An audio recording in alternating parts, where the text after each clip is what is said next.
Merci beaucoup, Adrien. Merci, Monsieur le Commissaire. I'm here with James Appathurai.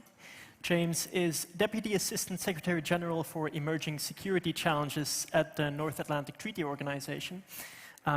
He works with the NATO services that support the members in defending against a wide range of threats that include cybersecurity, but not only cybersecurity, also threats emerging from emerging technologies, so new technologies being integrated in warfare, even up to the challenges that climate change pose to the military posture of the members of the alliance. James, welcome. Thank you for joining us here at the FIC conference. You've promised you will say a couple of words in French, so let's start there. Alors, merci beaucoup pour l'invitation. Comme bon Canadien, je me débrouille dans les deux langues, mais comme Canadien anglophone, ça peut devenir pénible de m'écouter trop longtemps en français. Alors, je vais continuer en anglais. Merci pour l'invitation. So, luckily, this is a bilingual conference. Et comme un bon Belge, j'ai la même situation. Donc, let's start with the news. So, NATO just came out of the ministerial meeting of foreign ministers in Brussels. That was yesterday and today. Obviously, it was a momentous ministerial because of Finland joining the alliance. What was the mood like these 2 days? So I would say there are two moods. One was exactly as you noted, a feeling of, I think, satisfaction that we could see the Finnish flag go up, and we're looking very much forward to Sweden's flag joining, but also determination, determination to continue supporting Ukraine, determination to modernize and strengthen NATO.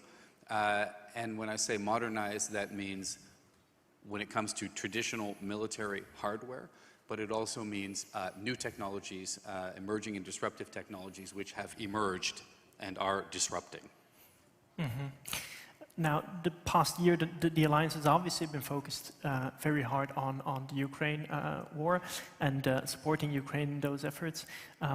Can I just ask, because cybersecurity has been sort of a red thread throughout this conflict, it was throughout this war, it was very present at the very start, and then it's sort of been continuing throughout the whole time that the war has been going on. What's been your assessment of the changes, or at least what you've seen in the last couple of months in terms of the cybersecurity threats right now as part of that war?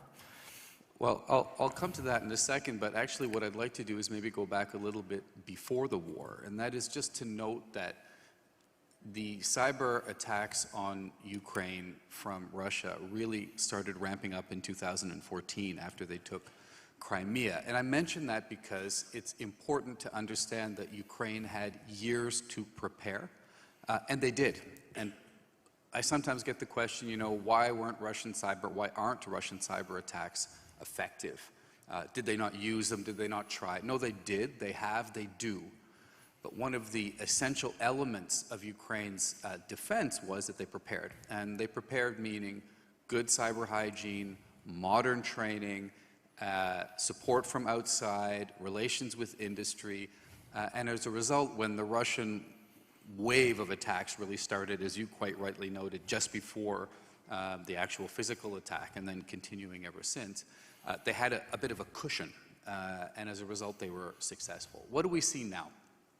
So Russia has continued its cyber attacks, which were at the very beginning quite generalized, with the aim of taking out essential government services across the board and undermining the morale of the Ukrainian people. They didn't manage to do either of those things for reasons which we can discuss if you wish. They have now adapted those in a few ways. For one, cyber attacks are much more closely tied to kinetic, like physical attacks. They are much more targeted. They are focused less on general issues and on specific targets. So we can see that Russia is learning, right? It's not just using the same tactics and techniques and procedures that it used at the beginning of the war. Mm. One challenge of NATO in this war obviously has been that getting the alliance involved as an active partner in that war would be very challenging and completely changed the nature of the war. But in the cyber domain, that's obviously a very difficult distinction to make. Now, NATO was present on the ground in Ukraine ahead of February 2022. What's the situation now, and when do you see a situation where NATO can effectively give active, perhaps even present, on the ground support on the cybersecurity domain? So you raise a really important point, and I think many people have raised it already in the discussions that took place up here before we started talking, and that is cyberspace doesn't respect borders, and it doesn't respect the distinction between military and civilian. So one of the reasons for which we have been supporting Ukraine for all these years, aside from the desire to support Ukraine, is that Russia's cyber activities against Ukraine went far beyond Ukrainian borders. So cyber attacks against Ukraine spilled out. For example, the NotPetya attack in 2017 destroyed thousands of computers beyond Ukraine's borders. So this distinction doesn't work, and we should not operate with this distinction in mind. But secondly, also because we can see that Russian cyber attacks against us have stepped up since the war started, but also before, and that includes, and this is publicly available information, increasing malign activity, let's put it that way, against our critical infrastructure, and in particular the industrial control systems of our critical infrastructure, but also very enhanced disinformation. I say all this to say supporting Ukraine is also supporting us, and that's in the cyber field as well as it is in all other fields. So for years, NATO, but also NATO allies, also the European Union, I want to give them as much credit here, have been supporting Ukraine to modernize its cyber defenses. Ukrainians are very skilled, they're well trained, they have an innovative culture, and that has proven invaluable since the war started. And I can give you a million super interesting examples. But give us one. So I'll give you a very interesting example. They have been using very affordable apps to help them defend themselves. So they have developed an app that everybody in Ukraine can use. It's on their phone, and when they see a drone coming in or a missile, they just hold up the phone and click. And they centralize all this information using big data and AI, and that can help them with their air defense. They also use it like apps given to frontline soldiers that have reduced the time from requesting an artillery strike, which used to be 30 minutes, from request to strike to 4 minutes. And it's basically like Tinder. Like the guy in front says, I need a strike here, swipes right. Anyone who's nearby swipes right, and it's gone. There are so many examples. So they are innovative, and it's extremely valuable, and we're learning some lessons from them as well. As a last point on Ukraine, a lot of members of the alliance have been more forthcoming in talking about cyber offense. There's been the US that has come out on this front. This week we had a communication by the UK GCHQ where it explains in very open ways the way that it does cyber operations in an offensive manner.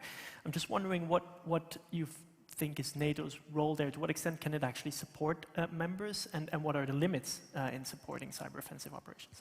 So this is going to be a short answer because we don't talk very much about offensive operations in a NATO context. What I can say is they have to be part of the mix. Of course, NATO allies have those capabilities. Of course, they can use them. Sometimes they do, sometimes they will. They have to be very much available to our top military commander so that if and when we are actually in a situation, an operation or a mission where he needs to be able to deploy those capabilities, they're available to him. And of course, we have made those procedures available. But of course, we also have a very fundamental principle that everything has to be according to international law. And we also don't want to use these tools in ways which can backfire, which can escalate. So there's a lot of scrutiny on this in a NATO context, but we have it, and if we have to use it, by which I mean allies, in support of NATO, it can happen. And if I were to ask you, have you used it in support? Then I wouldn't answer. Then we should turn to the next topic that NATO actually discusses quite a bit, which is money. The Alliance came out with its annual report last month, And part of that obviously looked at the defense spending of its members. Now, a lot of members still fall short of the target of a defense spending of 2% of GDP. But when it comes to sort of new technologies, investing in new ways of military capabilities and cybersecurity, those numbers tend to work a little bit differently because that investment isn't the same as with traditional investment into military. So can you give us a bit of a sense of where you think the alliance is on that front, on investing in actual sort of cybersecurity capabilities and new technology? So there's two parts to that. One is what allies are doing, and the other one is what NATO is doing. So as defense spending in NATO countries ramps up, innovation is increasingly part of that, including investing in new technologies. Personally, I would like to see a lot more investment in cyber. I think cyber defense, and I don't mean necessarily the latest cutting edge technology, some of which I saw here and is very impressive. I mean the basics, having modern software, having paid for the licenses, basic cyber hygiene. In many NATO countries, or at different levels in those countries, there isn't enough spent on that. That needs to improve. When it comes to acquiring innovative technologies, I think actually there the spending is pretty good. What is NATO doing? We have two new initiatives. One is a €1 billion innovation fund. We're just setting it up. It'll be established by the time of our summit in July. We hope and expect that for every euro we invest, 15 to 30 euros will be crowded in from other venture capital. So this new innovation fund should make a difference. It's invested in deep tech, long-term patient capital. We also have, and you may want to explore this more, but I'll give you in shorthand, we've set up something called Diana. It's a transatlantic DARPA, for those who know DARPA. Basically, we're going to be working with startups. We're going to set challenges, problems that we need solved. We'll go out to the startup community and pay them to work with us. And hopefully dual-use technologies that they have, that you have, might make their way into our procurement strategies. But at the same time, what we'll offer to you, to startups, is capital and access to all of our markets, rapid contracts. So we think that it's a win-win. So NATO is definitely investing for the first time in innovation. Talking about sort of working with industry and working with private partners, we reported a couple of weeks back that NATO is in discussions with Google and Microsoft, arguably the two largest cybersecurity players in the world, in setting up a closer collaboration between the alliance and these two partners. Could you just talk us through a little bit of what that looks like? Does that mean Google, Microsoft are present in the meetings? To what extent does that include access and so on? So I'd say there's three parts to this. One is we've already brought Google, Microsoft, and many other companies into NATO much more in the last couple of years to raise the overall understanding on our part of what the latest developments are that we need to know about. But also they're interested. What we're hearing from the private sector across the board, not just these two companies, is that they are well positioned for peacetime, but they're not well positioned for crisis and definitely not for conflict. They need to know what the threat environment is. They need to know what they need to do for redundancy. And they want to work with us because they know that our security depends on them and their security depends on us. And these two companies are very much part of that. So that's the first thing, raising our understanding, raising theirs a little bit too. The second part of it is we have really seen in Ukraine that industry has been essential to the cyber defense and cybersecurity of Ukraine, and it is today. The private sector companies have stepped forward, some of them for free, some of them very quietly, to keep Ukraine standing on its feet. So Microsoft, this is public, has backed up Ukrainian servers into the cloud. You all know about Starlink. Mandiant has done amazing work in helping them detect threats and rebuild their systems, and I could list 10 more companies that haven't gone public, so I won't. But we know we need to have a stronger relationship with these countries because we depend on them for the networks that we depend on. So that's the second part, and we're going to do that. The third part relates to undersea infrastructure, and Google is relevant here. There are tens of thousands of cables and pipelines running undersea on which we all depend for oil, for gas, and for data. Like a huge Google-laid cable across the entire Atlantic, which carries all the data. It's now more at risk, and we've seen that because of Nord Stream and for other reasons. So they want to know how we can work together, and we want to know how we can work better with them to provide them better threat warning, better situational awareness, better deterrence, better protection for this critical infrastructure on which every one of us depends. So that's the third reason why we're working more closely with these companies. Mm-hmm. And you mentioned Google as being an important part in undersea cables. You mentioned also dependency. Sorry, I lost my mic. You're back. Am I back? Yeah. I am back. You mentioned also dependency because these companies have taken up such a prominent role in the cybersecurity and generally in the digital infrastructure landscape. Obviously, we are at FIC and we have a lot of European players here, and there's a big discussion on cloud, on dependency in cloud. There's a big discussion on dependency on US tech in general in Europe. So how do you reflect on that, and how do you compare the role of, say, these quite dominant companies and other European players? So we are committed to investing in Europe. Let me just say that from a NATO point of view. We're a transatlantic organization. And so, of course, what we want is transatlantic cooperation, and I'll come back to that in a second. But the US is a very, very well-developed and well-funded innovation market. Everybody recognizes that. So our innovation fund, for example, is, at least for now, going to be looking in Europe.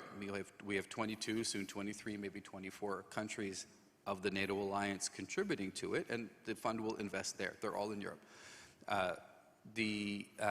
One of the principles of Diana, which is our startup structure, is to ensure regional investment. So it's not just going to be in the places where you think it's going to be. And we're hiring experts who know Eastern Europe, who know Southern Europe, and the startup markets there. These are all professionals in the startup world, not people like me. And they're going to go out and promote investment in these places. What we see is that there's a lot of parts of Europe that have great engineers, but not as many entrepreneurs because the structures aren't there, and not enough venture capital.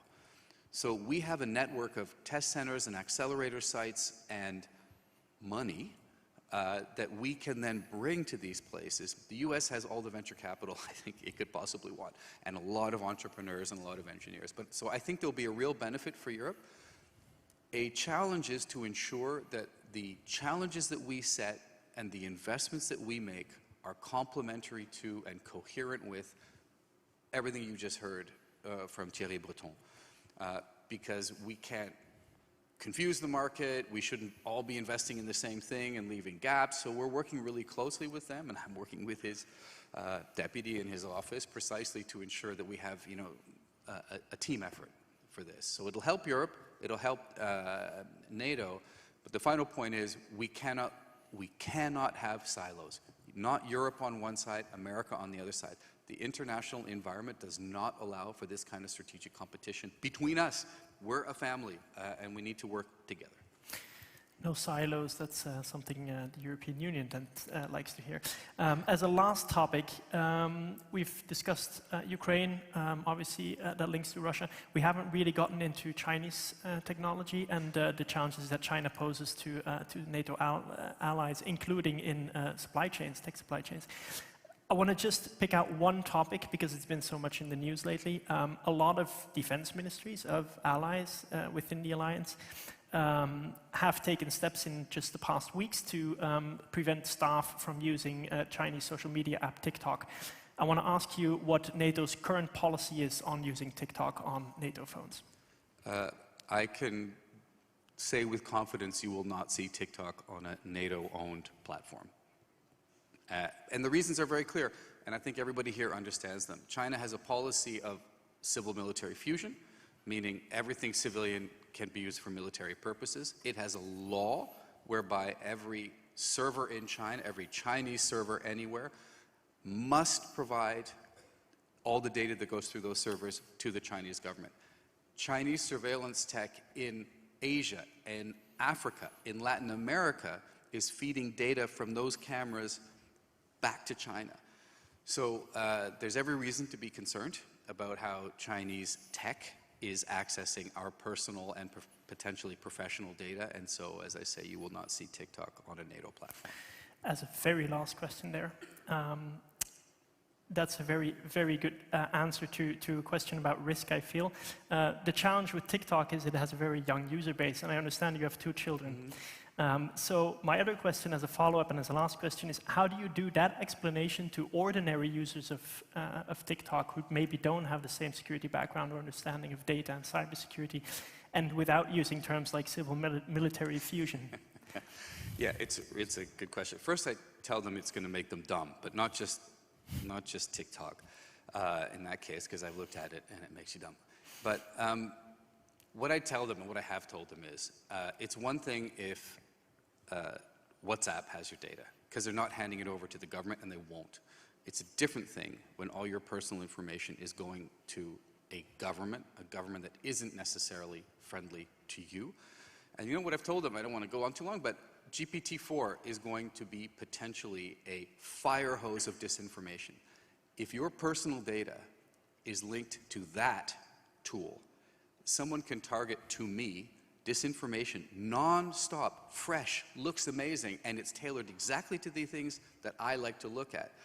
And then I will be taken in a very bad direction. So not handing over your personal data, if you can avoid it, to an unfriendly actor, it's very important.